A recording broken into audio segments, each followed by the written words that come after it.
Oh. Hey everybody, Teching here. I think I know why everything's going crazy right now in this One Piece chapter. It's 'cause I stole Emu's crown! The crown! Oh, the hubris! You know what has to happen now, ladies and gentlemen. We gotta go on a wacky adventure all the way up the red line to Marijois to return Emu's crown. It'll be just like the SpongeBob SquarePants movie, the original one from 2004, which is obviously the best one. Who wants to be my Patrick Star as we embark on, which is obvious. SpongeBob SquarePants movie, the original one from 2004, which is obviously the best one. To return Emu's crown. It'll be just like the SpongeBob SquarePants movie, the original one from 2004, which is obviously the best one. Who wants to be my Patrick Star as we embark on this endeavor? Yeah, you're right. It's not gonna work anyway. All right, this is it. One Piece chapter 1179, titled Nerona Emu Descends. Two things, actually three, but first thing, I wonder if Oda pays any mind to the actual, number of the chapters that are crazy chapters. Right, because this is a wild chapter. We get to see Emu's face. Alright, that's a big one. So I wonder if Oda is, sitting down at his desk and thinking to himself consciously, 1179, that's the one I'm gonna reveal Emu's face. And it was 1044, that's the one where Luffy's Gear 5th is gonna be. I wonder if he thinks about that consciously, or if it's just, hey, it happens when it happens in the story, whatever chapter number it is, it is. I don't know. Second thing, this is the way the chapter title is written in the original Japanese with katakana and kanji. Emu's name is written in katakana, as it always is. Nerona, Emu. We'll get back to the Nerona part in a moment. It was mentioned before. The other kanji is korin. Okay, two kanji put together, it means korin, which does mean arrival, but not like normal arrival. Not like, oh yeah, hey, I'll be down at your place at 6 o'clock. Nothing like that. It means descend, or manifest, or something much more godly and grandiose. Kind of reminds me of when the chapter title, when the Gorosei arrived at Egghead, was Planetfall. Right, it was the literal planets blasting down, meteors hitting the earth, was the power of the Gorosei arriving. Same kind of vibe here. The third thing is the name, Nerona Emu. So when Cobra first, was able to witness the splendor of Lord Emu in the empty throne room, the Gorosei were calling them Emu, and then Cobra was thinking of wait a minute, hold on a second. This has got to be a coincidence. It can't be the same person, but amongst the first 20, and then immediately Cobra gets cut off, and Emu is just cease your prying. I will not entertain such questions.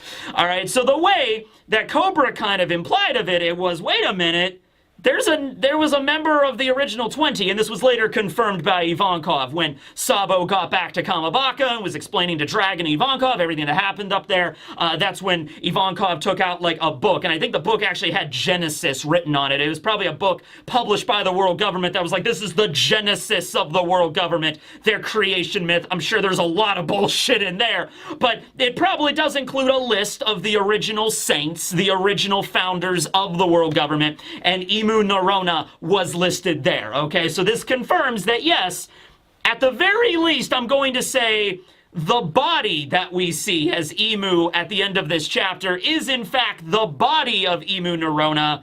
There could be other shenanigans going on. There's probably other shenanigans going on. All right, so, oh yeah, we got a cover request. We got Yamato and Ace on a hypothetical field trip. If Ace survived and went back to Wano and hung out with Yamato and they took out the mountain god, the big boar that Odin sliced in half, but then they stitched back up. That's canon. And then they're playing with a bunch of the little baby pigs, and Otama's also there as well. And yeah, this is just a nice little what-if scenario for a cover page. how much of a troll would I be to just focus on this cover request for like 10 minutes? You know, like break down every single, hey guys, hold on a minute. Ace is wearing a Casa hat, you know, and we all know that Ace could make the Casa hats. He learned how to do that from Tama. And later on we see Ors Jr. So I'm doing it already. All right, let's get to the chapter. There's lots of stuff to cover here. Okay. We are in Marijois, we're in Castle Pangea, right where the last chapter, you know, left off, where Emu, being absolutely intimidated and just rocked by God Usopp's declaration, of Usopp giving him the business of like, hey, you want to fight us? Get your own ass down here and fight us, right? And so Emu's like, oh, I'll show you. And so Emu announces to the Gorosei, I'm going to be leaving Marijois for a little while, right? And so now they are over the Dendenmushi communicating with Lord Emu. So the Gorosei are not in Emu's presence. Emu is in the flower room, and the Gorosei are in the room of authority. Which is interesting because the only two rooms we've ever seen Emu enter are the flower room and the empty throne room. I don't think Emu's ever been in the room of authority or any other room in Castle Pangea. Parts of the castle are closed off, and it's sort of like the phantom rooms that don't really exist. So there's some servants that are allowed in those rooms, but it's kind of curious of like what the boundaries are going to be and what those boundaries imply. We'll get there when we get there, when Emu does things in this chapter. So the Gorosei are like, you know, like shocked and stunned or like incredulous by this. They were like, great Emu, are you really leaving the castle? You cannot do that. That's what? Okay? And so you don't surely intend to go to Elbaf yourself. Please reconsider this for you to descend to the lower realm. Now, we all know the Celestial Dragons are full of themselves, right? That has been clearly established in this story. They refer to everything that is not on top of the red line as the lower realm of the peasants. And a lot of the Celestial Dragons don't want to go down there, or if they do go down, they're going to wear their protective helmets because they don't want to breathe the same air as the common folk. This seems beyond that, though. This doesn't just seem to be simple hubris of like, the Emu, you must not sully your hands by going to the lower realm. No, this is genuine terror. This is genuine concern. Like, no, Lord Emu, if you go to the lower realm, ... bad shit's gonna happen. Like, so you need to reconsider this, please. This is the Gorosei. And they know what Emu's capable of. Saturn is not even really, his body is not even cold yet. Well, I mean, his body was turned into a skeleton, so it's probably pretty cold. All right, it's only been like a couple of weeks since Saturn died, right? So they're aware of what Emu can do. He can just kill any of them at any given time. And even they are kind of like, hey, hold on a minute. Maybe you should reconsider this. There are other options, right? At that moment, Garling enters the room. Remember, Garling is the new, scientific defense minister, head of the government, as part of the new Gorosei, Saturn's replacement. And he walks in, and he's all business about this. He's just like, this is no time for idleness. This is time for action. So Garling is like, hey, it is not our decision to make. Lord Emu's the one that runs the show, so Lord Emu wants to go. Lord Emu wants to go. We have bigger fish to fry right now. We got a lot of craziness happening here. Shamrock arriving at the Holy Land has quelled matters up here for a little bit, but the lower realm dwellers have starved us out. You know, we were a fool to think that we could just, stop them just with brute force, right? We weren't properly prepared, and now the Celestial Dragons are starving. Our own troops are beginning to starve up here. This is a problem. Now, I'm going to pause for a moment here because a lot of people have kind of brought up a little bit of an issue with this. Since the Gods Knights have the ability to teleport, why would they not just use the Abyss to teleport out of Marijois, take a bunch of food, and then teleport back to Marijois? I don't know if there's an explanation for this. I don't know if it's ever going to be brought up. I feel like it should be brought up at this point because that is kind of a big deal. Not a lot of people can use the Abyss. It's only select Gods Knights that can use the Abyss and the Gorosei. But Garling himself is walking in here right now saying, we were arrogant to think we could easily stop the dwellers in the lower realm from using starvation tactics against us, right? Garling, you have access to the Abyss. Pop down somewhere into the lower realm, go to a grocery store, buy some food, and haul it back, right? Now, there could be limitations to all of this. For one thing, you need to have a specific Abyss circle drawn. I would assume in the 800 years of the world government's existence, there's a few of those abyss circles around. Not sure where they're all located, but they got to be around somewhere, right?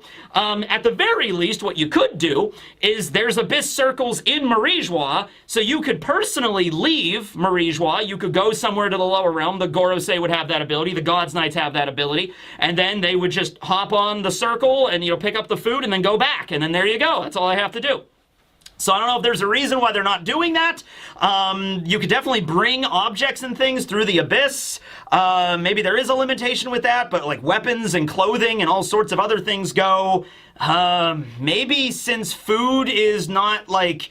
It's organic, like vegetables and things. Maybe they would wither through the abyss. That might be it. It's possible, but I just wanted to bring that up as like a thing because, you could technically do that. Garling goes on to say that our priority should be rallying the military might needed to assert global dominance, even the former Navy HQ. And then he starts to continue his sentence, and he gets cut off. He gets cut off as York is calling him, okay? So we're going to touch upon what's going on with York here in a minute, because we haven't seen anything what's happening with her since the end of Egghead, right? But it's interesting. Garly mentions, oh, hey, we need to do all this military might. We need to rally our troops together, right? Because this is a big war that's about to get started. Even the former Navy HQ. So the former Navy HQ is Marineford. It's currently G1. So something about... I don't know. I don't know if he was just talking about like, oh, not only in the New World do we need to get mobilizing, but also in Paradise we also need to get mobilizing. So even G1, the former Navy HQ, even they need to be doing stuff. I don't know. A very insignificant thing in the crazy lore dump that is this chapter, but I did want to bring it up here. So the Den Mushi rings... it's the one that Garling is holding. That would have been really funny if it was the one that Emu was on, and they, hold on, Lord Emu, we're getting another call. We need to put you on hold for a moment. Yes? Hi, it's York. Yeah, okay, no. Garling's personal Den Mushi rings, and York. So, remember when Garling was admitted to the Gorosei, one of the first things he says is, York will be under my charge. Alright, so it's directly under his thumb is York, the Vegapunk that defected, alright? And so, York, as we could have expected, is not too pleased with the fact that there is a food shortage at Marijois right now. She is throwing a tantrum. So we cut to the Labo phase, the power plant, at Marijois. Alright, so what has happened here, if you remember the way that Egghead was laid out, you had the Fabrio phase on the bottom, then you had the cloud manufacturing plant that created the island clouds, and then at the Labo phase at the top. And then at the top of the Labo phase was the egg, the big egg of Egghead, and the upper portion of that egg was Punk Records with Vegapunk's brain. That part got separated and is now drifting off in the sky with the other Vegapunk bodies that have kind of merged into a sort of was created the island clouds, and then at the Labo phase at the top. And then at the top of the Labo phase was the egg, the big egg of Egghead, and the upper portion of that egg was Punk Records with Vegapunk's brain. That part got separated and is now drifting off in the sky with the other Vegapunk bodies that have kind of merged into a sort of chimera creature, Shaka, Edison, and Atlas. And then they're going off to Weatheria. They're going to rendezvous with Haradis, I guess, and that's where they're going to dock their ship, I suppose. But as for the rest of the Labo phase, the power plant and the Mother Flame included, that was moved to Marijois. Not exactly sure how they managed to do that, but I'm assuming they probably took the entire cloud plant with them, or they just, released the Labo phase and then pushed it all the way. They separated the Labo phase and they pushed it somewhere else. And they just moved it because Labo, the island clouds can only exist at high enough elevations, so you just move that, and eventually I guess it would reach Marijois, which is also a very high elevation, so I guess island clouds could exist there. And then, yeah, that's where they moved everything. So, yeah, the government now firmly has the Mother Flame in their possession. And so York is complaining because I was a celestial dragon. I'm supposed to get all the food I want. That's not how this deal was supposed to happen. Must have really sucked for York, huh? Yeah, it really pays for being a traitor right about now, doesn't it, York? The moment you get to Marijois, you're like, yeah, I had all the food I could want at Egghead. Literally, it came out of vending machines. I could eat and sleep all I wanted. But that wasn't good enough. I want more of that. So you got to Marijois, and it's like, yeah, sorry, there's a food shortage. All we can afford to give you is like 3 filet mignons a day. And it's like, just 3 filet mignons a day? How am I supposed to survive here? So, yeah, she's being upset, and Garling is telling her, hey, York, I told you, sorry, food shortage. Do you know one thing that might break this deadlock, though? The mother flame! The whole reason we have you, the whole reason this thing is here. So how about you hurry up and produce some energy? And she's like, well, I don't wanna, I'm hungry. So, yeah. You know, I made a video talking about how they might just make York one of the God's Knights. That doesn't seem to be the case right now. You know, York is just, you know, being very upset that she's hungry, okay? And so, yeah, probably kicking herself right now about the whole maybe having second thoughts, I think, a little bit. And Garland goes on to say, you know, some might claim that the original Vegapunk, the Stella, was aligned in this whole rebellion right now, so... yeah, this is your penance. And York's like, wah! And then that's kind of it. And then Garling hangs up. He says rebellion, so does that... we still do not have a definitive answer on who attacked Marijois, but it seems to be the Revolutionary Army. Some people were saying it could have been Blackbeard, it could have been, you know, his crew that might have attacked, but no, from these statements, it really does seem to be like the common folk blockading everything. They're at least responsible for the food shortage, but as for people that actually attacked Marijois, because we saw burned buildings outside of the castle where the Celestial Dragon City was that the Revolutionary Army? Was that, like, Blackbeard's crew? Who was that exactly? But it seems to be the Revolution. But we haven't really seen it yet. So Garling sits down and he's like, oh, man. It's just one disaster after another. And this all started when the sun god, Nika, arrived. You know? And so the Gorosei have a conversation about, like, yeah, maybe... was that all coincidence? You know, whenever Luffy decided to awaken the power of the Gumu Gumu no Mi and he's the sun god now, was that all coincidence or was this all inevitable? You know? And I guess they take Emu off hold. I guess Emu was still on the phone during that entire conversation. It's like, in any case, great Emu, you cannot leave, right? You should not leave the castle. Allow us to dispatch some admirals instead. Okay, and so Ethan Bear and Venus Juro is like, no, I don't think the admirals are going to work for this one. They have their hands full right now. There's so many other incidents going on in the world. Our hands are tied. All right, so we don't know about everything that's happening in the world right now, but it does seem to be absolute chaos. I mean, this is several days, if not weeks at this point, since Vegapunk has basically come on international, you know, broadcast and said, the world's going to end, Quasar. So you know it's absolute panic, you know, and even Dragon kind of said this as he was staring west, I believe. He was like, you know, we gotta mobilize now before the world starts going into chaos. Because, you know, everybody is going to start fighting now for the highest land possible. They're going to find all of the kingdoms and nations that are built on, like, mountains and stuff like that, and they're going to start invading, and they're going to try to, like, you know, it's like, no, we need to move here to make sure that, you know, we survive this great flood, right? So, a lot of chaos right now. Marines are probably stretched thin. As for the admirals, well... I don't think you want Akainu going to Elbaf, the place with the giant tree, the magma man. I don't know if that's a good idea. At the end of the day, Emu kind of still wants Elbaf to stick around. I don't think Emu's goal here is completely destroy Elbaf. It's more, I guess, to get Luffy and Loki to, like, bend the knee and join them and get the giants to join them. Like, Emu really wants the giant army, okay? And then also Needhog is there now, that they're aware of that, right? So, you know, he's the fleet admiral, so probably not going to go personally. Kizaru's still probably pretty messed up from the whole Egghead incident. I'm not really sure where Kizaru's at in terms of his mental state. I'd actually be surprised if he's still, oh yeah, another mission? Yeah, sure, right ahead, after I just get over the trauma of murdering my best friend. That was the last time we saw Kizaru. Then we have Fujitora and Aramaki. So the last time we saw Aramaki, it was, we had the scene at Wano, and then Shanks showed up, and then he pissed his pants, and then I think we had the one scene after, I think that did take place after, where he went to Sphinx, and he brought in Edward Weevil. And that happened kind of off-screen, and then Miss Bucking was telling Marco to go help save him, okay? So that was the last time we heard anything from Aramaki, so I guess he was taking Edward Weevil to impel down, I suppose. And then Fujitora we haven't heard from in a while. Fujitora, last time we heard anything from him was way back at Reverie, when he helped a lot of the slaves slaves get free, and then him and Aramaki got into a fight because of that, right? You know, very different ideals there between the two. So I don't know where they're at right now, but they're probably scattered all over the world. In any case, they seem like Ethan Barron mentions that an admiral will not work. They're not going to be able to send an admiral. And so top man, Warkery, gets up and he's like, all right, then I guess there's nothing else for us to do. We, Gorosei, must go to Elbaf, and we must get involved. However, Emu begins to speak. Warkery, this is no mere coincidence.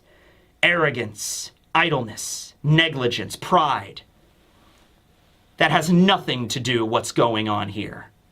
This was all inevitable from day one. So it's actually a very ominous thing for Emu to say, and also a little bit more, I don't want to say human, but it's a little bit more characterization. There we go. Where Emu is just like, no. Like Emu was considering this stuff too. Like the whole conversation they were having, Emu was sitting there probably like, no. You speak of inevitability. I do believe this was an inevitability. I don't think it's almost like Emu is admitting defeat in a weird way, right? Isn't it? It's almost, Emu is like basically saying, it doesn't matter how much we prepared. It doesn't matter how much we built up our forces.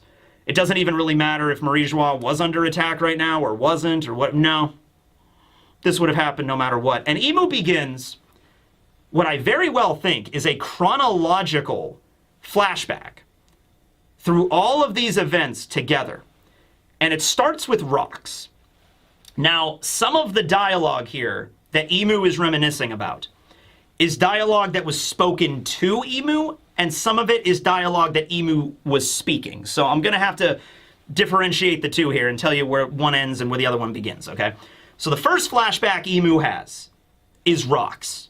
Rocks, 56 years ago when he broke into the flower room and was confronting Emu and Gunko as well. Gunko was also there, and he's just like, I'll be back, right? That was something that Rocks spoke to Emu. I'll be back here. I'll come back someday. I can't do anything now, but I will be back.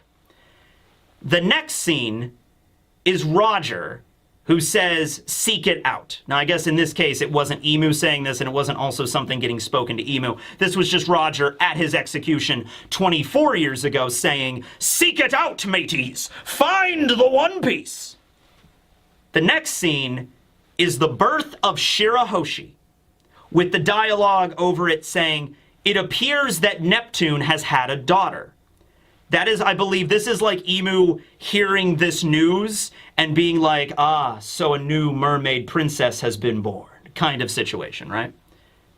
So that would have been 16 years ago. This next one is Shanks. And over Shanks, it's that devil fruit was stolen. So I'm assuming it's Emu when Emu learned about the theft of Shanks taking the devil fruit from Who's Who's Cypher Pole ship. Pause for that. We're going to get back to that in a second because that's really important. The next one is Harald. And this is when Harald was killed by Loki. This would have been 14 years ago. Where Harald dies and then Emu is like, there must be something unforeseen lurking on Elbaf. You know, the existence of Needhog. Okay. So, second, because that's really important. The next one is Harald.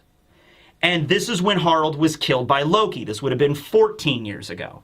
Where Harald dies and then Emu is like, there must be something unforeseen lurking on Elbaf. You know, the existence of Needhog. Okay. So here, Shirahoshi's birth was 16 years ago. The death of Harald was 14 years ago. And Shanks's panel is right in the middle. Now that's interesting. Luffy ate the Gumu Gumu no Mi when he was 7 years old. That was 12 years ago. Luffy's 19 right now, okay? Shanks's crew had been docked at Fuchsia Village for a year prior to that. So they arrived when Luffy was 6. That would have been 13 years ago.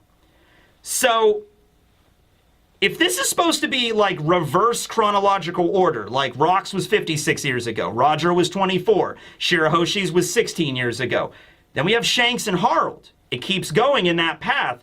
That would mean Shanks attacked Who's Who's ship either 14 or 15 years ago. You could say it's like maybe the same year as when Harald died, or maybe the year prior. I don't know if we ever saw this, just because, like, I don't know, I always felt like it was implied that Shanks had just recently gotten his hands on the Gumu Gumu no Mi. Actually, I have it right here. Like, they had just recently gotten this, and because they brought it into the bar. They had it in the little treasure chest, and they brought it into the bar, and they sat it right there on the counter, and Luffy was like, oh, hey, I'm hungry, and then he eats it, and he gets the power, right? So I assumed this was something they had just recently gotten, but according to this flashback, and it might have been also mentioned before when this occurred, maybe it was, but, like, Shanks had been holding on to this thing for, I mean, at the very most, could have been like 2 years. I mean, the very most, it could have been 3 years. At the very least, I guess, 2 years. So why did they just, like they had this on their ship? Like, why did they randomly bring it into the bar then? I don't know. Maybe this wanted to keep them on them at all times to make sure they always had an eye on it, but I don't know. I don't know exactly. Anyway, so next scene, we have Loki being identified as the captain of the ship in the fog. That was mentioned last time, right? A ship appears in the fog with a giant amongst giants that attacks world government vessels. This was mentioned to be Loki. He's the captain. This is also probably when he was issued his special bounty of over 2 billion. So that would have been like somewhere between 14 years ago and 6 years ago. Then we get into more modern, more present-day events that we've seen in the story. So we have the death of Whitebeard, and we have Luffy there after Ace's death, where he's unconscious at the war at Marineford. And Emu was basically saying after, this is probably Emu's reaction after learning about the events of the war, why would Whitebeard protect that young man? Who is he? Monkey D. Luffy. And then also, Blackbeard's there as well, also at Marineford. And that one, Marshall D. Teach. So this is like Emu's reaction to the war. Like, wait a minute. Whitebeard, wait, who is that kid? Who is this Monkey D. Luffy? Who is this Marshall D. Teach? And then we get even more present events when Cobra was in the audience chamber with Emu, and he says, no, her real name is Nefeltari D. Lily. And then Emu just kind of starts having a breakdown, like, Joy Boy, Davy Jones, will thou keep making me suffer? Why do you keep torturing me? That's kind of the vibe I'm getting off of Emu here. Emu's having this like, why? You ghosts from the past! Why do you vex me so? You know, like kind of like that, right? And then Emu is looking down at the photo of Vivi and is like, retrieve Vivi, right? So Emu really wants Vivi. That was also established, right? And now we end the flashback as Emu's reminiscing about all of the events, and we see the flower room as a abyss circle appears right around Emu's shadow body. It was all set into motion long, long ago. The Holy Land shall be left in all of your hands. I depart. And then Emu teleports using the Abyss Circle, as the Gorosei are like, Great Emu, if you go to the surface, then... ... It's interesting that they just don't say it, right? Like, I mean, there has to be some tension here, but there's no reason for them to cut off like that. Like, Great Emu, there's no reason for you. If you go to the surface, you'll get a nosebleed. No, you can't get that. Or it's like, all of Marijois will be destroyed, or the Red Line will crumble, or something horrible will happen. Cthulhu will wake up. You cannot leave. I swear to God, if Oda does do that, if Oda does the... Emu's presence at Marijois was actually the only thing holding the real threat back. I mean, it could be something like, oh yeah, Emu's 100% evil, but there's something else that when Emu leaves, there's something else that'll show up that's 1,000% evil. That's just the plot of the Mistborn books, but still, I mean, I like that twist. So if this happened here, I'd be actually kind of okay with that. All right, so there's this scene here where you see the 5 Gorosei. Some of them are freaking out more than others. Garling doesn't seem to care. Garling is just like, no, we have no authority to forbid this. But that I'm just going to chalk up to him being the new guy and him not wanting to, push the bear. Poke the bear? Yeah, poke the bear. You don't push the bear. That's even worse, right? So Garling might just be like, we have no authority to stop this. Emu is the boss. Now, Marcus Mars and Warkery, they're a little bit more freaked out by this. They're a little bit more panicky. Marcus Mars looks the most upset I've ever seen him. Marcus is just like, but, Lord Emu. And then Warkery is like, you cannot leave the castle. Now, Ethan Baron Venus Juro and Shepherd Jupiter, I'm not going to say they don't care, but they're a lot more like stoic and solemn about this. You know, Ethan Baron Venus Juro is just, it is not our place to question the Great One. And Peter just says, the Great One is fully aware of these consequences. They know what they're getting themselves into. Now, the Gorosei are each designated with a number. We know Saturn's is number 5. Well, was number 5, so we can assume Garling's is now the new 5.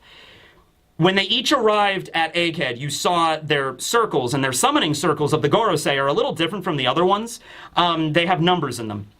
The numbers are Marcus Mars is number 4, Warkery is number 3, Ethan Baron is 2, and Shepherd Jupiter is 1. Okay? Now, I don't know if those numbers indicate order of when they became Gorosei, but I kind of think that. In which case, Saturn would have been the most recent addition before Garling, and we know Saturn had been around 200 years ago. I don't think they get new Gorosei very frequently. I think it's every few centuries one maybe screws up and gets killed, and then they make a new one, right? So, if we're going with that logic, Peter's the oldest.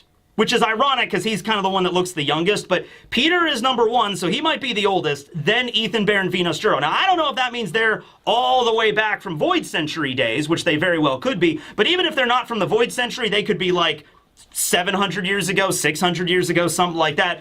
Ethan Baron Venus Juro also has the Shodai Katetsu, which was forged by the original Katetsu, which would have also been a really long time ago. Ethan Baron Venus Juro might actually just be the Katetsu, if possible, right? So it would make sense that those two were the most, like, they've been around Emu the longest, and they know. And here's another question for you. Has Emu ever left Castle Pangaea and gone down to the lower realm in this way? Has this ever happened before? Because, I mean, they're saying stuff like, if you leave, then this will happen, implying that they know what will happen. Now, this could just be because Emu might have explained it to them. This is why I am trapped here. This is why I have the Gorosei. This is why I have the God's Knights. This is why I have the Marines. This is why I have to have all of these, chess pieces on the board, because I myself cannot move. If Emu is the king, think about it like in chess. The king can't really move as freely as all the other pieces can. It can't go across the board. It can only move one piece at a time. Unless you're castling, which is just completely ridiculous. Castling in chess. Who thought of that? Seriously, who thought of that? I have no idea. It's such a random thing. I don't know who introduced that rule. But anyway, so it could be something like that. Like, Emu can't move around too much, so that's why I have all these pieces and everything, right? So, did this ever happen before? In, like, the over 800 years where the world government has existed? I'm thinking it might have happened at least once. I mean, Ryuma caused a lot of shit back in the day. I could see Emu getting involved for the Sword God. Maybe a couple of other times, maybe not even a couple of other times. I'm thinking max 2. Maximum 2 times before this has Emu left Castle Pangaea. All right? And this, I don't think this is the very first time in 800 years, but maybe once or twice, and that's it. All right? So, Emu disappears in the summoning circle. When he does, the clouds begin to loom over Marijois, over Castle Pangaea, and it kind of stretches out to over the red line as well. We see the edge of the red line where the gondola arrives, and there's that stairway that has the different statues of the 20 founders. You know, the clouds begin to, like, expand outwards. Now, I don't know if that's just for ominous dramatic effect, you know, like, oh, Emu's arriving, so the clouds are darkened because that's symbolic of dread, or if that's an actual effect, like, you know, the Gorosei are like, please, Emu, do not go, and then he disappears, and they're like, then they hear the rumbling outside of the clouds and of the thunder, and I'm like, oh no, it's beginning. So, yeah, okay. So now we're cutting back to Elbaf. Man, that's a juxtaposition if there ever was one. All right, so this is kind of everybody kind of coming together and just kind of recouping as if the battle is already over, because from their perspective it kind of is. Hey guys, we beat all the main villains, everything's fine. Man, this is a big one. This is about, the shoe's about to drop on this one. So we cut to the Western Village in the Sun Realm, where we have Gerd arriving, and she's like going up to Hyrudin and the other members of the new Giant Warrior Pirates, and she's like, "Hey, Hyrudin, check this out. I found this, one of the villains, one of the enemies down there, and he was trying to paste himself back together, and it's Summers." So we saw Summers in the giant, like, hoof print, or dragon claw, print that Loki left, right? And so he was trying to piece himself back together. We saw his heart there, and we saw his head come back together, but now I guess Gerd got to him before he was completely able to piece himself back together. And so Gerd is holding the upper part of Summers' body and the lower portion, and his arms and legs are tied up, so he can't really move. I guess he also isn't really able to use his Devil Fruit ability, because I feel like he could use his Devil Fruit ability to make the thorns appear, and like Gerd is like holding on to his body parts like this. She shouldn't be able to do that if he could just use his Devil Fruit power, right? So she's holding up the body parts like this, and his body parts are like attracting, like a magnet, like magnetizing themselves to each other, trying to pull themselves back together. And so it's like one of those little toys you could get at Dollar Tree, like little magnets that like connect back to each other. All right, so Gerd is like, look how weird this guy is. Whoa. Whoa. She's like messing with him. And Summers is like, oh, stop it. They called you Gerd? All right, I'm going to remember that name until I die. The second I get my body back, you're dead, lady. Right? And then Goldberg holds up his heart. Well, Goldberg doesn't hold up his heart. He doesn't like rip, "Hey guys, check out my heart." He's like, no, he holds up Summers' heart, which is mentioned to be steel. I'm like, okay, it's a metal heart. Because it was a little bit like, we weren't sure, right? Because in the last chapter, it looked metallic. It was kind of shiny, but like, is it a regular heart? It was also making the same sound effect as a heartbeat, in Japanese, so I wasn't, like, sure. Like, if it was metal, if it was mechanical, shouldn't it be making, like, a different sound, like, instead of that one? I don't know. Anyway, yes, it's steel. It's a metal heart, okay? And so Goldberg holds it up, and they're looking at it, and Zoro sees it. Zoro's there, and he's like, if I destroyed this, would he still be able to patch himself back together? And Summers is like, no! So I think that's a yes. I think that's probably a yes there. Now, I don't know if this means if you destroy the heart, Summers dies on the spot, because Zoro just said if I destroy it, will he not be able to piece himself back together? It'd be very interesting if destroying the heart doesn't kill him, but now he's just stuck like that, and he'd just die of natural causes for that reason, right? Very curious about how this heart thing works, if this is a thing for all of the God's Knights. Because if we're going along with the logic here that there was like one piece of them inside, there you go, one piece inside of their body that was unlike all the other pieces, and apparently this piece doesn't regenerate, because when Zoro says if I destroy this, is it going to come back? And Summers was like, oh no, implying, he was terrified, implying that this thing can be destroyed. Summers knows it can be destroyed, and it's going to be really bad if it is destroyed for him. So, do all the God's Knights have this? Because, like, when Usopp attacked Gunko, he, like, used Skull Bomb Grass and blew off, like, the upper part of her body. And there was no heart there, and then it just reconstituted. Is this gonna be like some Elder Tagoro shit where, like, you can hide the heart, and it's like, I hid the heart in my leg, so when you blew off the top part of my body, I didn't die, I reconstituted, right? There's another, there's another villain, actually, in fucking Yu Yu Hakusho, where that happens. It's in the Beasts of Maze Castle arc, where it's the first dude, the turtle dude, not Byakuya, not the tiger, Genbu. Yeah, the big rock guy that Kurama fights. Remember that? He could reconstitute himself, but there was like that one little rock inside of him that was like a different color, and that was like, oh, that's your weak point. I'm just gonna grab that and crush it really quick, and then he could reconstitute, but it was like in a different shape, right? He was defeated that way, right? So, I don't know, maybe it's something like that. I don't know, maybe destroying the heart doesn't kill him, but also the idea, it's also symbolic that the God's Knights don't have a heart. They have literally a heart of steel, okay? It's a metallic, it's unfeeling, right? Okay, and they're horrible people, so it's symbolic in that way. So I don't know where that's gonna go. We go over to the Walrus School now. We see Frankie caring for Brooke and Usopp. They're still unconscious. They're waiting for Chopper to arrive. And Frankie's like, hey man, you guys, your bones are all busted up. You want me to turn you into cyborgs? I mean, honestly, Jinbei's calling out for Chopper, like, Chopper, we need your help. You know, we got 2 straw hats down over here, right? But Frankie honestly should be also the second best doctor on the crew because Frankie was able to fix himself up after getting hit by a train and was able to remodel his entire body with scrap metal by himself, and it worked. Frankie should be the best surgeon on level with Laaa in this story in order to make that happen. Where Frankie with just a set of rusty nails and a hammer and an injured, bleeding out body was like, need to make myself better. Need turn my stomach into a refrigerator. Need to make nipple lights. You know, like, that's canon on how that happened, all right? Yeah, so anyway, Frankie could turn them into cyborgs by that logic, all right. We see Killingham. Killingham is still all tied up. He's in 3 pieces, his body, his legs, and his head, and they're all tied up, and they've just kind of tied him to a tree. So he's just kind of dangling there on a tree. That's kind of it. And then same kind of deal when Summers was talking to Gerd. Summers was like, your name was Gerd? I'll remember that. Killingham's like, your name is Sanji. I'll remember that. So I don't know if that's queuing up, like Gerd is going to fight against Summers, and that'll be the final battle with him.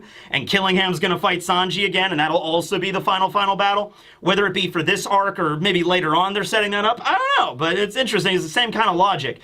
And then Sanji is just like, I already forgot your name, so whatever. Like, he doesn't care. Then we see the big block of ice that Imu and Gunko were frozen, although now it's just Gunko. And we see Gunko, Princess Shuri's body, still frozen in the giant block of ice. Cutting over to Loki and Luffy, they have left the block of ice, so she's just there. They are now arriving at the school, and they're like, Loki's like, wait a minute, did somebody freeze the school too? Does somebody else have ice powers? And Lilith's like, no. I just absorbed all of the thermal energy with my Omni-Drain converters. It was science. And Loki's like, all right, whatever. And so they go into the school, to the food stores. They go into the cafeteria. And they're like, oh, man, all of the food in the cafeteria got frozen because of the ice. Oh, well, it's tasteless, but I still guess it has nutrients in it, so I guess we can eat it. It's just rock solid right now. So Loki starts munching down on frozen bread, which is not fun. Luffy's there. He's trying his best, and he's just like, oh, okay, I guess it's food. It's just trying to eat frozen fish sticks raw. Or not raw, but frozen. So, man, you know, break teeth off trying to do this, but they're getting food anyway. They're still getting nutrients, right? So Luffy's still all dried up trying to eat food, and he's like, we should give some to Usopp and the others. Oh, man. And Loki's like, yeah, just focus on getting yourself back to normal first. And then Luffy is like, hey, that guy you froze earlier, are they dead? What's up with that? And Loki's like, nah, it was a flash freeze. I don't know what that is. I don't know anything about science. I skipped that class. We didn't have a school back when I was growing up. But actually, did Elbaf just not have school when Loki was growing up? Probably not. Probably mostly just homeschooling at that point. Anyway, Loki's like, yeah, no, flash freeze. So they're not dead. They're sort of like in a cryogenic suspension. Either way, it doesn't matter because the only way that ice is going to melt is if Ragnir here lets it melt, right? And Ragnir's also eating a big chunk of frozen bread and just like, squeak! So Loki's like, yeah, don't sweat it. They're not going anywhere. You know, eating the food. So it's like some kind of never melt ice or something like that. That's actually really cool. The idea that whenever Loki uses that power, that ice will never melt. All right, I wonder how it would stack up against, like, Akainu's power. You know, questions for another day. Like, if Loki just shows up and just, you know, Niflheim, boom, hits Akainu dead center and freezes him in a block of ice, can he melt it? No. I would assume he could, but he's saying right here, no, that ice isn't melting unless Ragnir wills it. I'm like, okay, it's magic, you know, underworld ice. All right. Maybe kind of similar to Brook in that regard. So anyway, we learn a little bit about that. So Princess Shuri's not out yet, but also Brook is still unconscious as well. So, like, those two probably aren't going to have a conversation until way at the end of the arc because shit is about to authoritatively hit the fan. We have Nami looking out over the forest of the Sun Realm, and she's using Zeus to put out the remaining fires. And way in the distance, she could see the castle, West Castle. And then a giant pillar of lightning erupts from the sky, and boom, right in front of the castle. giant black lightning explosion, way bigger than any other thing we've seen at Egghead, with like just mild like lightning strikes. This is a massive lightning bolt, right? And then another one, and then another one, and then another one. There are 5 massive black lightning pillars extending down from the blackened sky. The clouds begin to gather and swirl as a huge abyss circle appears over the Sun Realm, over West Castle. It wasn't over the entire tree, which is what I thought it was going to be, but pretty damn close. Pretty damn close to what I said about that. I had that image in my head of the giant circle appearing over Elbaf, and that delivered. Holy shit. Everybody starts freaking out. Stanson, all the giants are like, whoa, look what's happening. No, not again. We just got done with this. Leave us alone. So we see the magic circle. Nami's like, hey, everybody, get over here. I think something's happening. So Frankie and Sanji come running over to see what's happening. And then Emu hits the tunes. He hits the sick beats, as it were. Because the following things that happen have little musical notes after them. This is a beat. You know, like a rhythmic beat, like when Luffy goes into his sun god form and it's the drums of liberation. It's like, dome tada tada tada, dome tada. You know, it's like that, but this is like Emu's theme music. Oh my god, Emu just hit his theme music. Holy crap, Emu has theme music! What is Emu's theme music? The most emo shit that starts playing out of it. Okay.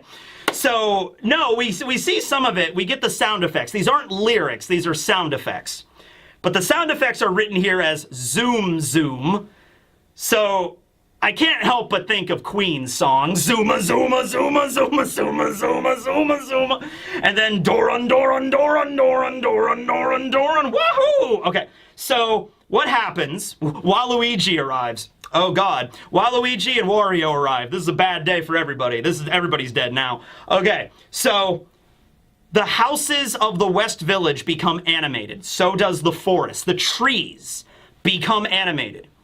In a very similar way to the Soul Fruit and Big Mom's homies. They don't look exactly like the homies that Big Mom produces, but we're going to put a pin in that. We're going to get back to that in a moment, okay? The houses and the trees become animated, and they start...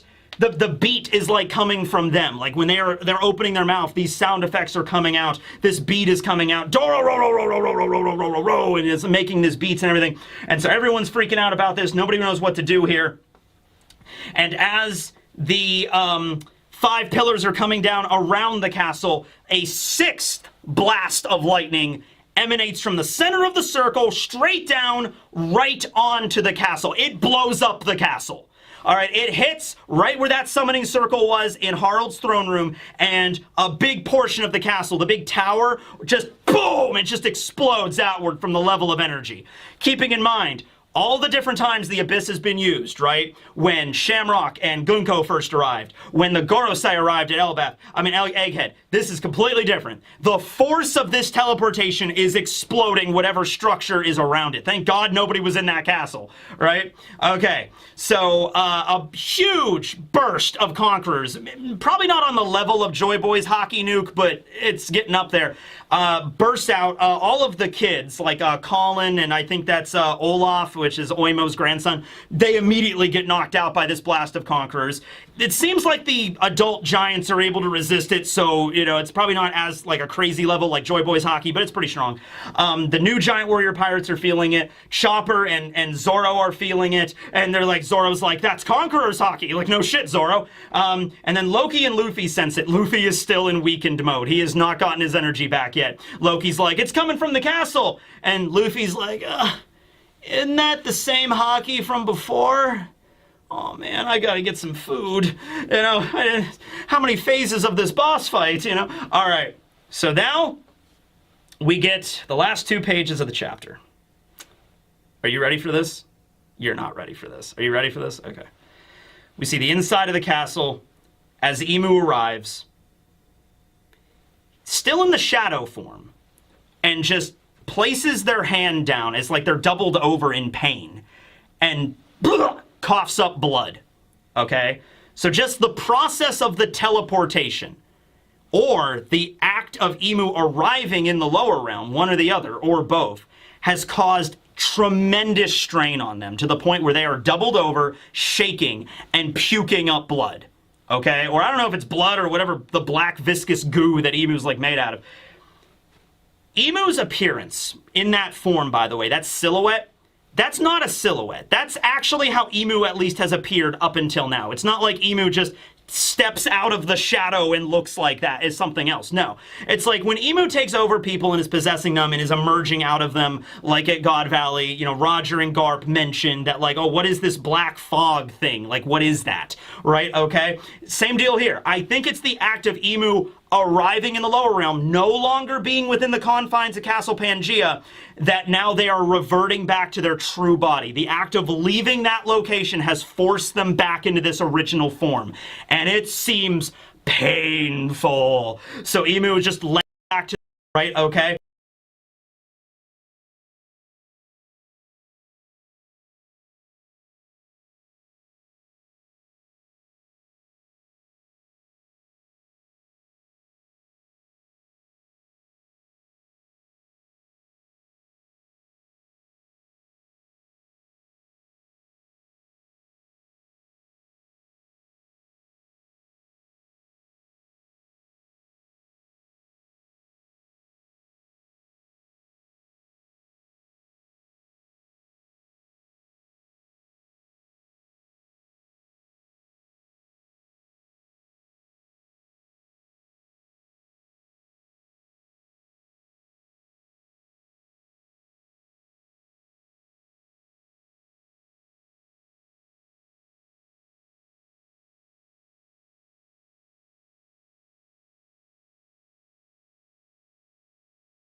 Same deal here. I think it's the act of Emu arriving in the lower realm, no longer being within the confines of Castle Pangaea, that now they are reverting back to their true body. The act of leaving that location has forced them back into this original form.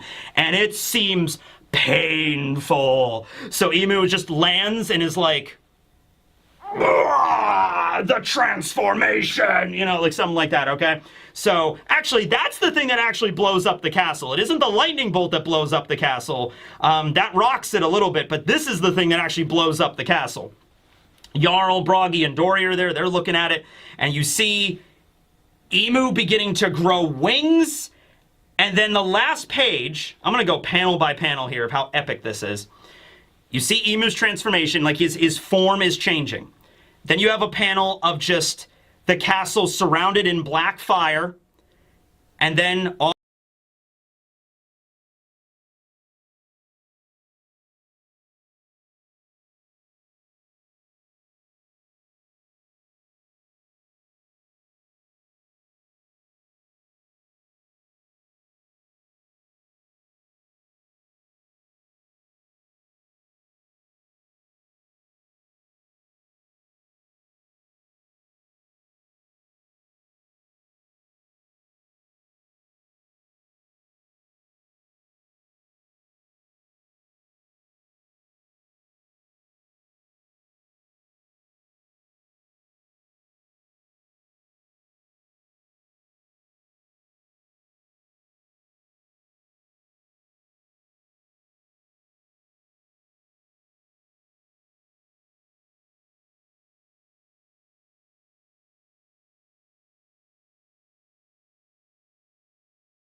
All of the houses in the trees are like, ha ha ha ha! You know, they're laughing at the same time. Killingham and Summers are both in 2 panels, and they're like, the Great One? Summers is like, don't tell me they came here in person! Man, I really messed up.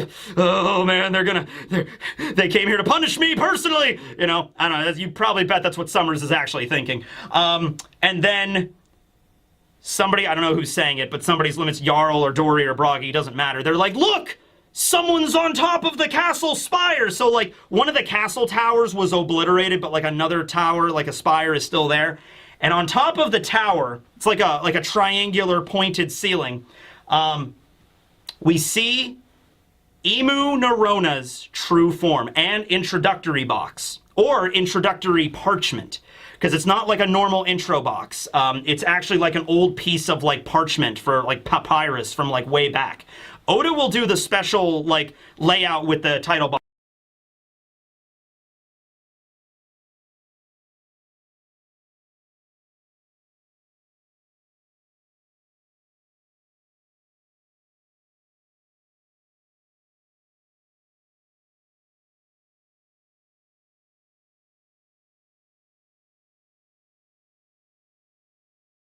Boxes. He did it in Wano. They were scrolls sometimes. This is like, oh, Emu's old.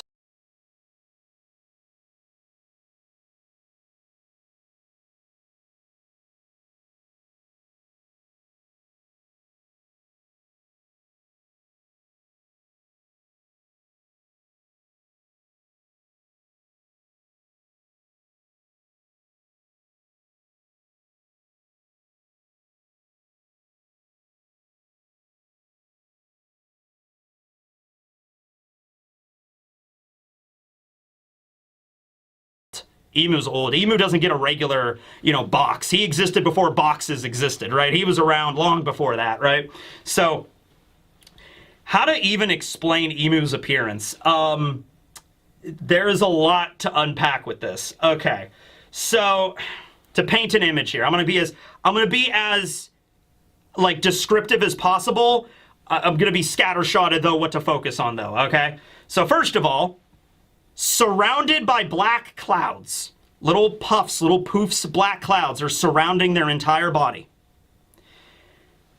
They have the ribbon, which Luffy has, you know, the white ribbon that Luffy has, but it is a black ribbon here, and there are eyeballs that are inside of the ribbon. All right, just like Emu's, you know, perpetual eyes, the ringed eyes, like the Rinnegan or whatever. These eyes are inside of this ribbon. They are sort of like kneeling, like crouching on top of the tower. They have dark skin, white hair.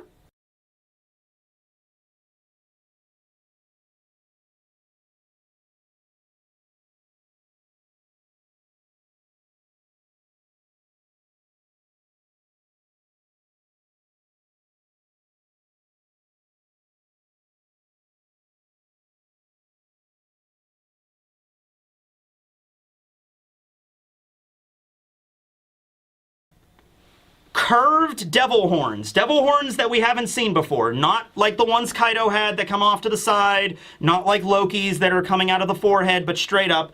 They're coming right out of here, like kind of out of your temple. And they're curving like twice. You know, kind of like that. Kind of like an S-shaped sort of horn. Very distinctive. When Emu was transforming, we saw wings appearing out of their shadow body. We don't see the wings here, but they might very well have wings, in which case, Emu Nerona seems to be a Lunarian. Now, we've only had one other Lunarian to, you know, compare them to, and that would have been Albert, that's King. So we don't know everything about the Lunarians, and they're still mysterious. But now you can kind of see the idea of why Emu really wanted all the other Lunarians.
is dead. If Emu was a Lunarian and it had something to do with their weakness or a secret or something, which actually Zoro does know one of the weaknesses of the Lunarians now.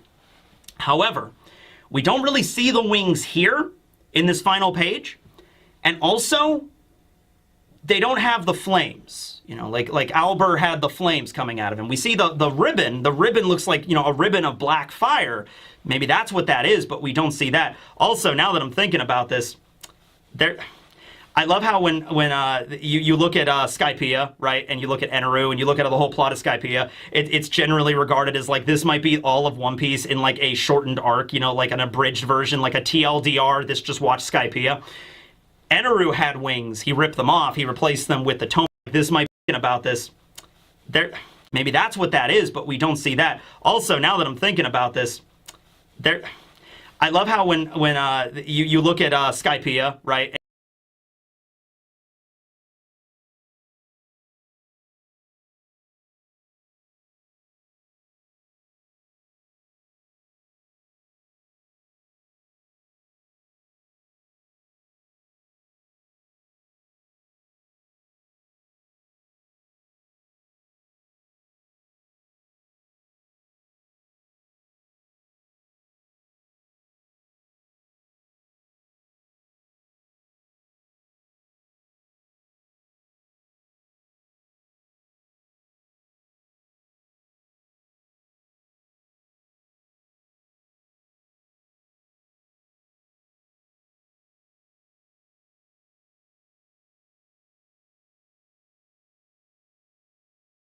And you look at Eneru, and you look at the whole plot of Skypiea, it's generally regarded. So now that I'm thinking about this, I love how when you look at Skypiea, right, and you look at Eneru, and you look at the whole plot of Skypiea, it's generally regarded as like this might be all of One Piece in like a shortened arc, you know, like an abridged version, like a TLDR. This just watch Skypiea.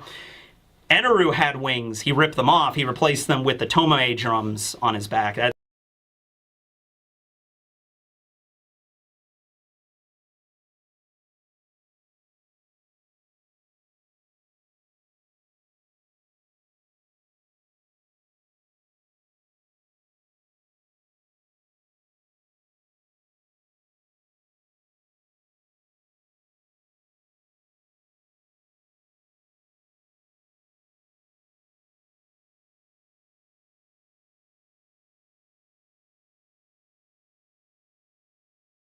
That's kind of, it's giving me some vibes with that, I'm just saying. So Eneru needs to come back and confront Emu. I think that would be the encounter of wings. He ripped them off. He replaced them with the Tomoe drums on his back. That's kind of, it's giving me some vibes with that, I'm just saying. So Eneru needs to come back and confront Emu.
I think that would be the encounter of a lifetime.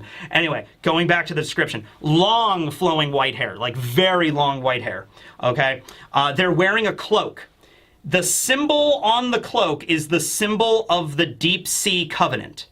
So it's this. It's this symbol exactly. We don't know what the Abyssal Covenant, the deep sea, the deepest covenant is yet.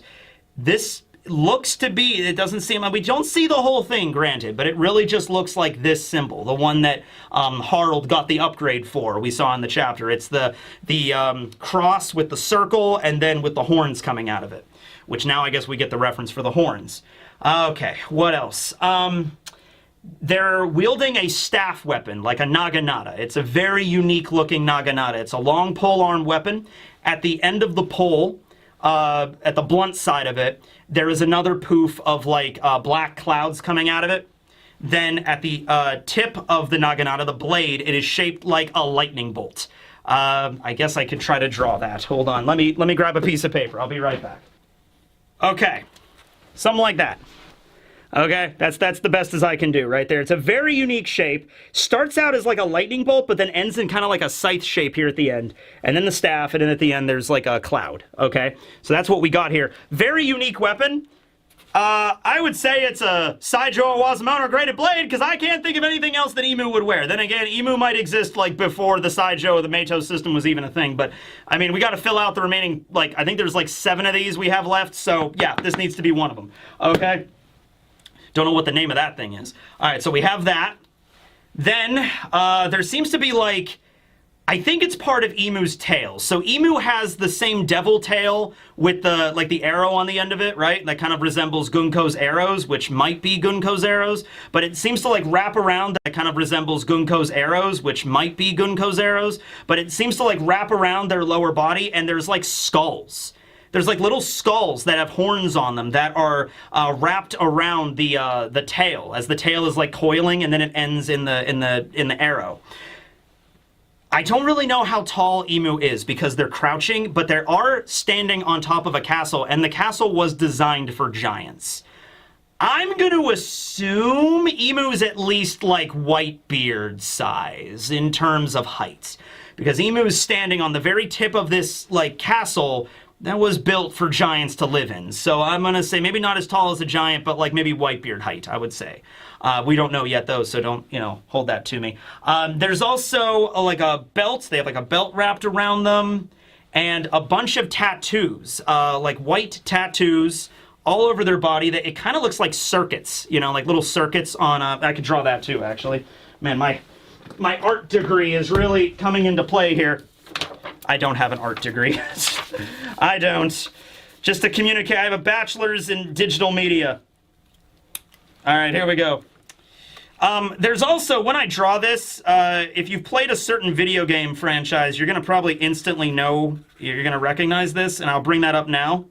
The best way I can personally describe Emu, not like this happened in the game, but I could totally see this design of Emu being like a sexy devil variant of like Ganondorf from Breath of the Wild or Tears of a Kingdom. And the reason I also say that is because there is a tattoo on their hand, and the tattoo looks like this. Okay, and this part of this looks kind of like a circuit. It's coming up on one of their fingers. And it just seemed to be simple hubris of like, but I could totally see this design of Emu being like a sexy devil on one of their fingers variant of like Ganondorf from Breath of the Wild or Tears of a Kingdom. And the reason I also say that is because there is a tattoo on their hand. Thing is, I bought this when I was in Japan. It looks very similar to the Sheikah slate, the eyeball thing in the Zelda game. So, I don't know. But yeah, essentially, oh no! Emu is hot! No!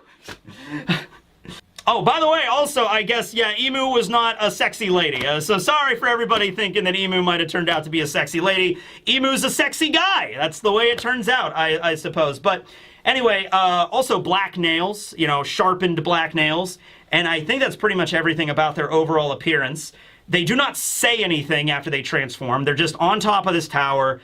And we see the title card that says World Government Creator. One of the first 20, ability, Devil's Fruit. King of the World, Saint Nerona Emu. That is the end of the chapter. Break next week. Yeah, I would say so. I would say so. Okay, so, the way that Devil Fruit is written here, and there's even a translator note. So this is the way Devil Fruit is usually written. Okay, it's with kanji. Here it's not. Akuma, devil, is not written with kanji. It is written in katakana. Oda pays really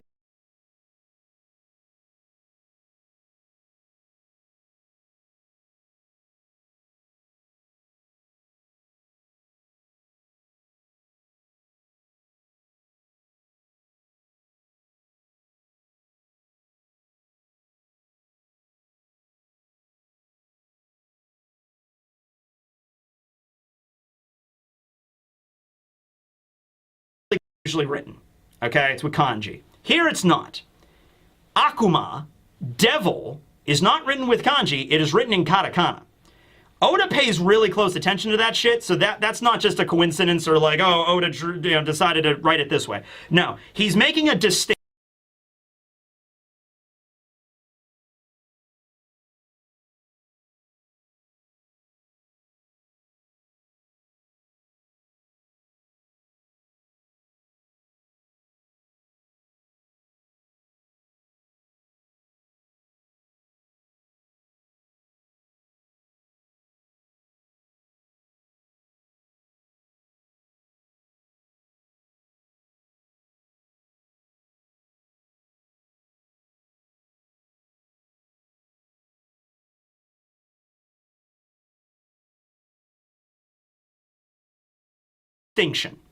between the devil fruits that we know. He's making a distinction between these kind of devil fruits and this. Also, the way it's spoken is his kind of devil fruits and this. Also, the way it's spoken is his ability is devil fruit or devil's fruit. Emu is more than likely, I'm going to say, the progenitor of devil fruits. It is their ability that spawned all of them. I'm thinking that's the way it's going. And Emu is the said devil. Emu puts the devil in devil fruit. I think it's kind of self-explanatory there, right? Now, how the hell did Emu get this ability? If Emu is the first devil fruit user, the impetus for devil fruits, the origin of devil fruits, how the hell did that happen, right? Like, in a world, like, from all the abilities we've seen Emu display, I was very dubious that Emu just has a regular devil fruit like everybody else. Like, Emu has the devil fruit, or the contract, or the covenant fruit. It is way too fucking broken to be the power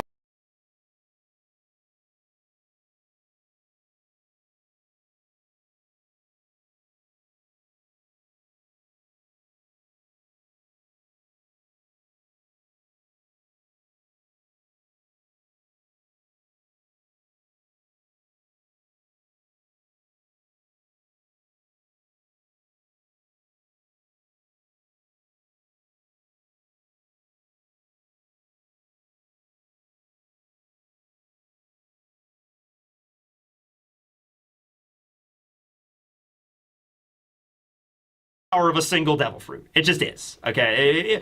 I would have made an allotment for that if it was revealed that was like the first devil fruit in history that Emu consumed. Maybe. And that could have been the case.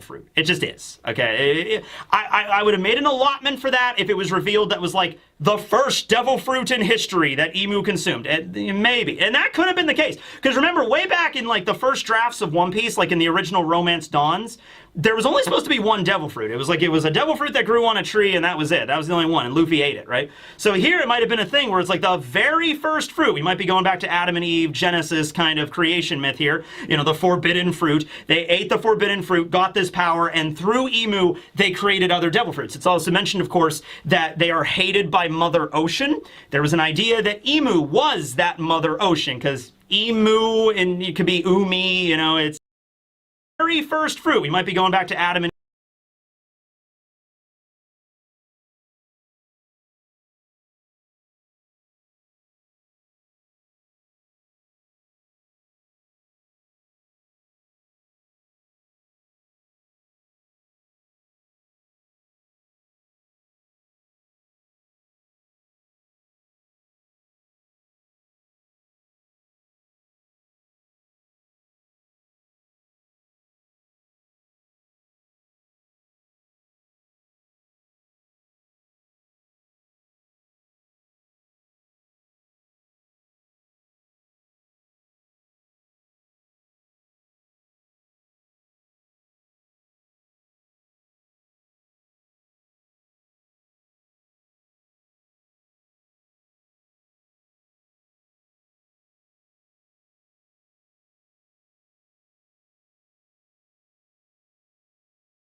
Eve, Genesis kind of creation myth here. You know, the forbidden fruit. They ate the forbidden fruit, got this power, and through Emu, they created other devil fruits. It's also mentioned, of course, that they are hated by Mother Ocean. Here, you know, the forbidden fruit. They ate the forbidden fruit, got this power, and through Emu, they created other devil fruits. It's also mentioned, of course, that they are hated by Mother Ocean. There was an idea that Emu was that Mother Ocean, because Emu, and it could be Umi, you know, it's a Umi means ocean. That doesn't seem to be the case. What seems to be the case is Emu might have been the one that pissed off Mother Ocean, created the devil fruits, and then, you know, we have them all over the world. It could also mean Emu has the power of every fucking devil fruit. That could just mean what it is. Emu wants the power of the arrow fruit. They got it. Emu wants the power of the soul fruit. They can have it, because that is the ability we saw with all the houses and trees waking up. It looked remarkably similar to Big Mom's. Not exactly the same way, but we've seen if a devil fruit user dies, like they use the ability one way, and then they die, and then somebody else gets it, they have the ability too, exactly the same way.